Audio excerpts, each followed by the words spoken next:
రక్షించే దేవా సమర్పించును నా జీవితం నీకే అంకితం. మీ జీవితాల్లో ప్రార్థనలు ఆలస్యం అవుతున్నాయి, మీ జీవితాల్లో మీ వివాహం ఆలస్యం అవుతుంది, మీ జీవితాల్లో సంతానం ఆలస్యం అవుతుంది. కుమారుడు కుమార్తె భర్త భార్య కుటుంబంలో పరిస్థితులు ఆర్థిక పరిస్థితులు మారడంలో ఆలస్యం అవుతుంది. ఎంత విశ్వాసంతోనున్న ఆ ఆలస్యం ఎందుకు అవుతుంది?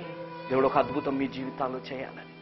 యుద్ధము యెహోవాది. ఊర్కనే ఉండి నిలిచి చూడండి. ఈరోజు దేవుడు కలగజేయ రక్షణని మీరు చూడబోతున్నారు. దేవుడు చేయబోయే అద్భుత కార్యాన్ని మీరు చూడబోతున్నారు.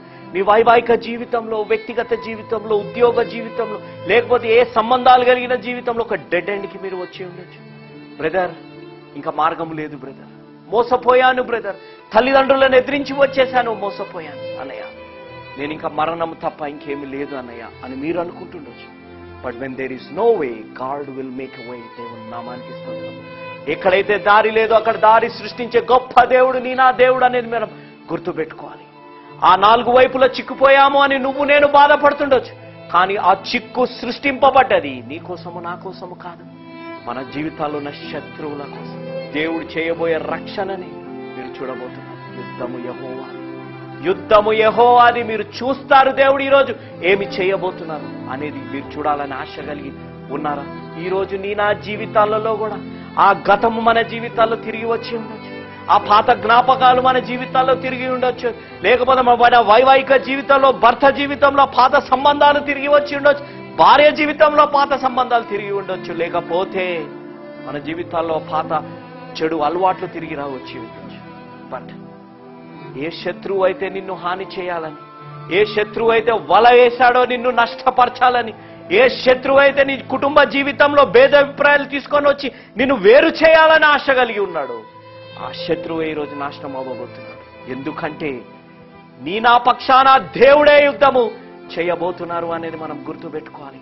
ఏ నమ్మకం అయితే ఇశ్రాయేలు దేశస్తులు పస్కా బలి దగ్గర చూపెట్టారో, కష్టాలు వచ్చినప్పుడు ఆ నమ్మకం చూపెట్టలేకపోయారు. ఈరోజు నువ్వు నేను కూడా విడుదల, స్వస్థతల, అద్భుతాలు చూపెట్టే దగ్గర నమ్మకం చూపెడుతున్నాం. కానీ మన వైవాహిక జీవితం, మన కుటుంబ జీవితం, మన తోబుట్టుల మధ్య, మన సంఘంలో కష్టాలు వచ్చినప్పుడు ఎందుకు ఆ నమ్మకం చూపెట్టలేకపోతున్నాం? ఈరోజు నీ నా జీవితంలో ఒక్కటే మనము తెలుసుకోవాల్సింది, ఒక్కటి మనం గుర్తు పెట్టుకోవాల్సింది, భయపడకుండా యెహోవా మీద నేడు కలుగజేయు రక్షణను మనం చూడబోతున్నాం. భయపడకుండా, డు నాట్ బి అఫ్రేడ్, మనం భయపడకుండా దేవుడు చేయబోయే రక్షణని మనం చూడబోతున్నాం. ప్రాముఖ్యమైన మాట దీంట్లో మనం గమనిస్తాం. ఏ ఐగుప్తు దేశస్తులైతే ఈరోజు మీరు చూస్తున్నారో మళ్ళీ చూడరు. ఎస్, ఎందుకు చూడరు? ఎవరి కోసం అవ్వాలా? ఎందుకు మనం 4 వైపులు చిక్కుపోయాం? మళ్ళీ మన శత్రువుల్ని మనం చూడం. దేవుడి నామానికి స్తోత్రం. ఈరోజు నీ నా జీవితాల్లో ఏ శత్రువు అయితే, ఏ మనుషులైతే, ఏ పరిస్థితులైతే, ఏ వసనాలైతే నిన్ను నన్ను హింసిస్తున్నాయో, నీ కుటుంబంలో నా కుటుంబంలో చిచ్చులు పెడుతున్నాయో, ఏ కుటుంబంలో అయితే భేదాభిప్రాయాలు తెస్తున్నాయో, మళ్ళీ అవి మన జీవితాల్లో చూడకూడదు అనగా, ఆ చూడకుండా యుద్ధం, దేవుడు మన పక్షాన ఆ శత్రువుపై యుద్ధము చేయాలి అనగా, ఊరుకొనే ఉండి మనం చూడాలి అనగా, ఇదే అనుకూల సమయం, ఇదే రక్షణ దినం. ఈ రోజు కానీ మన పాపాల్ని మనం ఒప్పుకోగలం, ఈ రోజు కానీ దేవుణ్ణి మన సొంత రక్షకునిగా మనం అంగీకరించగలిగితే, నీ నా జీవితాల్లో కూడా నేను విడవను ఎడబాయనన్న దేవుడు నీతో నాతో ఎల్లకాలం ఉంటాడు. గతం తిరిగి వచ్చిన, 4 వైపులు చిక్కుకుపోయినా, ఇంకొక దారి లేదని మనం అనుకుంటున్నా, ఎడతెగక మనం ప్రార్థన చేద్దాం. కంప్లైంట్